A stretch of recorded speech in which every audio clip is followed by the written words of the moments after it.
I was recently involved with a question and answer series with the great folks over at TEDx Dupree Park. And Shirley brought up a great question. She has a 90-year-old aunt.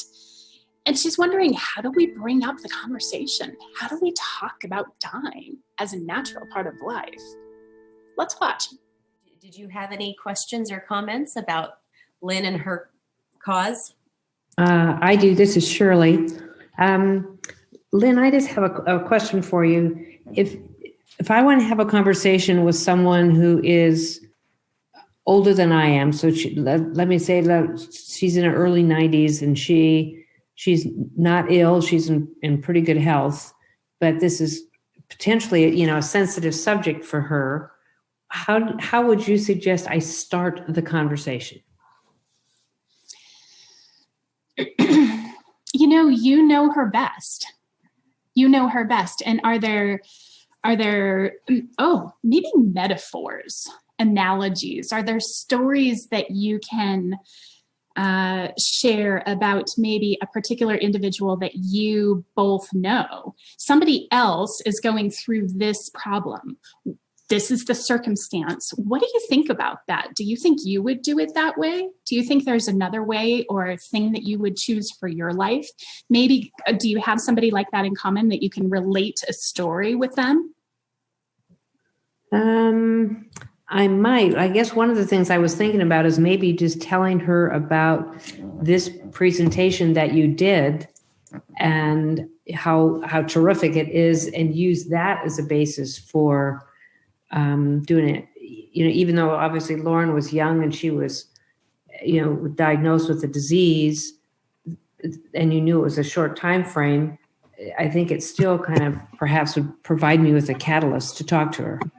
Absolutely. And surely that might not happen and during that particular first conversation either. She might need some time to marinate on it, to ruminate, to think about it, and starting slowly. And she may be able to drive right in and say, she might say, gosh, why haven't we ever talked about this before? Maybe she's waiting for that moment. And maybe it takes a little while longer. I find a lot of people that they're ready when they're ready.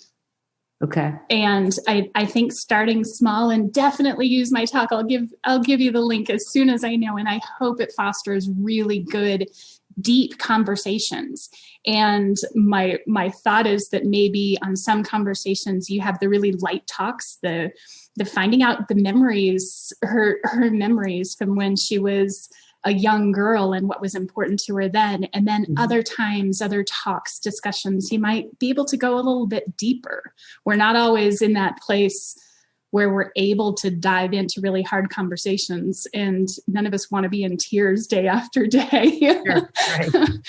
But it could be a kind of a roller coaster too. And I'd recommend that you be patient and open. And the more that she feels heard and loved and cared for and appreciated for the things that she wants in her life, even if you don't agree with them, the more she might be able to open up with you. Okay. Thank you. Thank you, Shirley. Yeah. Great job. Great job. Thank you. I feel like once we open this conversation, there's such a weight lifted off all of our shoulders. You're like, let's just talk about it.